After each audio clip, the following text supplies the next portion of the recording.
Good afternoon, and welcome back to another episode of Conscious Dating Online.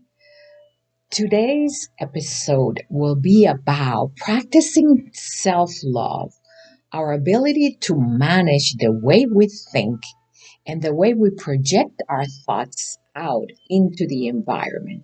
How do we manage our thoughts during the day, at night, when we go to sleep, and even in the morning when we get up? I am going to give you a practice that will help you manage how you think. Let's say, for example, you are worried, you have a lot of work to do, you manage to do your chores in the house with the children and your husband, but at the end of the day, you feel yourself a little bit overwhelmed. That is if you're married. If you're not married, you're working, you're stressed, you feel overwhelmed, and you come home and you just feel this load on you. You can do nothing but continue to think about the problems and the issues and the confrontations you had during the day. If you don't release your ability to manage these thoughts, you will continue to face the same problem. Not only the next time you go to work, but before you go to sleep and when you wake up in the morning. You see, the subconscious mind, like a software, has the ability to store every thoughts that we have and manage to keep them in storage for us until we desire to use those thoughts once again for whatever reason, whether it is to worry, to teach, have knowledge, for whatever reason we desire to do. However, the most common thing for us to do is to worry about stress and problems and issues that we have to solve. And when we do that, we overwhelm not only the mind and the body, but the entire physical aspect of whom we are as a human being. You discover that you continue to face similar problems.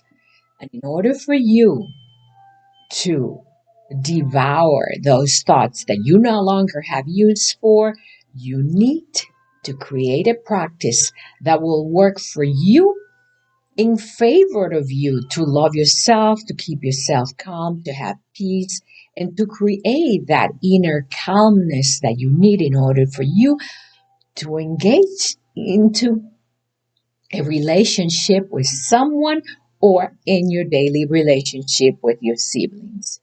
First of all, it is imperative to pamper yourself, to do something for you, something that is unique, to do a mask, a pedicure, a manicure, to take a bath with aromatic therapy and oil, to go on a sauna, to dedicate a time to just close your eyes and have time with yourself.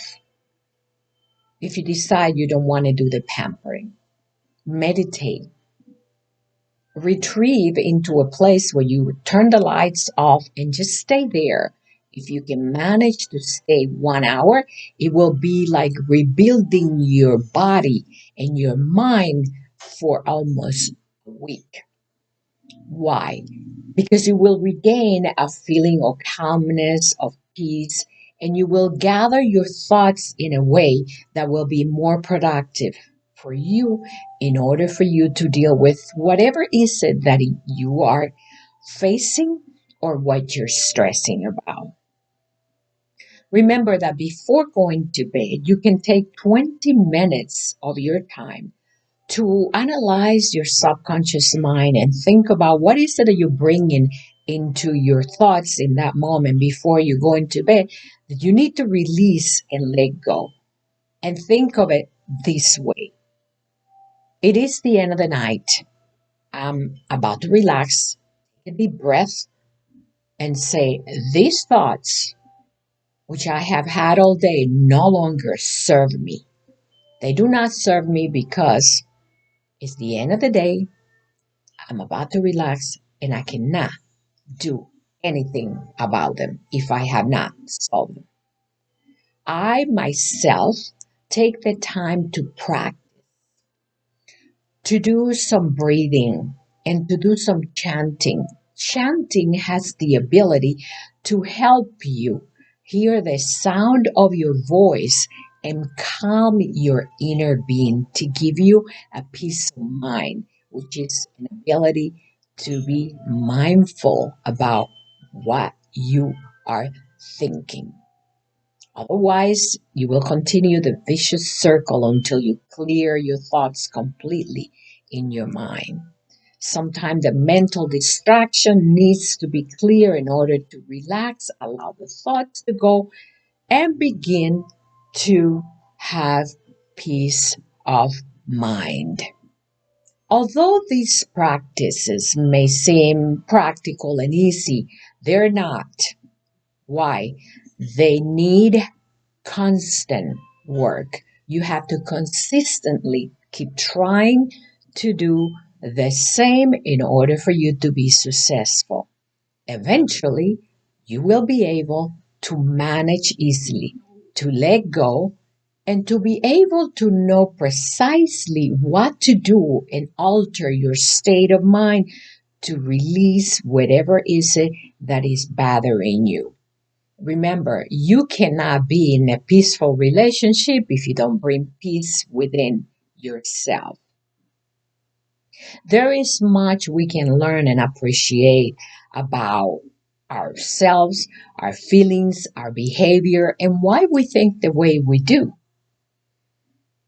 However, it's not difficult to remember that if we use practice with consistency, we are able to conquer and keep things on track.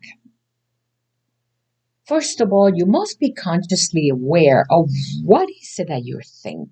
Why are your thoughts being created in a way that they become a pattern of thinking rather than just a momentary things when you're facing a problem? If something is very consistent and is becoming a way and a pattern of you thinking about problems, hate, resentment, anger, all that is going to pile up inside of you and it's going to take a very long time to be able to reset your subconscious mind and allow all of that to clear. Once you have done that, you will nurture yourself. You will feel a relief, and it feels like a lift and a softness coming from you that you have released negative thoughts and worries and stress out of your mind and allow your body to become more relaxed as you do so. To acquire self discipline and be able to love, there are a few things that I do myself. First of all, I release and I let go. Releasing and let go is like saying to yourself, I can manage this right now. I have done all I can. I must let it go. Many people say, hand it over to God. Wouldn't it be nice if we were able to handle our problems to God on a silver platter, one by one, roll out on a piece of paper, each problem at a time, and let Him solve it for us? That will be nice and easy. That will be an easy way to take your problems at the end of the night and just hand them over to God. However, we as divine human beings have the ability to release that because we have the power mentally to do that and much more. Remember, you, I, and all of us have been created in the image of said, one day we will be able to do that and more. So we are capable with regular practices, with breathing, meditation, prayer, relaxation, pampering ourselves. The next one is to accept what is, and forgive and forget. It's not so easy to do in today's society. We carry so much anger, so much animosity, and so much stress in our life that is very difficult to let go. But if you forgive and forget, It's not that hard. Third, surrender. Surrender yourself. It's almost like, have you ever just lay on the floor laughing about something as if you're surrendering and letting go? Have you ever seen a child just letting go and surrendering? Just playing in the grass. That's what it feels like to surrender. Let it go. Do not hold on to things that you cannot project or do anything to. Fourth, be understanding. Be understanding of yourself. Know that it's normal to worry. Know that if somebody in a relationship or in your family has done something to you, and you are more understanding how perhaps they may be feeling, what they may be facing for the day, you will be able to be more kind, more loving, and more compassionate toward themselves and even you. Fifth, love others as you will love yourself. Send them love. You know, when somebody does something to you, instead of being angry and hating them, send them love and feel the relief. Feel the lift of a heavy weight that you carry, mostly in your heart, that is lifted when you send love to someone. I have done that, and you can practice as well to put your hands on the Bible and send love with a prayer to someone that is either in trouble, that has troubled you, and that has done something to you that is unacceptable, has hurt you. It is a very good way to let it go and release and forgive. Give love unconditionally to yourself and other. Have no conditions of I must love myself because of this, or I only love myself when I'm down, or I only love myself when I'm angry. Somebody does something to me, so I find it time to go in my room and try to do something for myself. No, love yourself and others unconditionally. Let it go. It is almost as if you're holding on to something, and the harder you hold to it, the more difficult it becomes, the more complex. Let it go.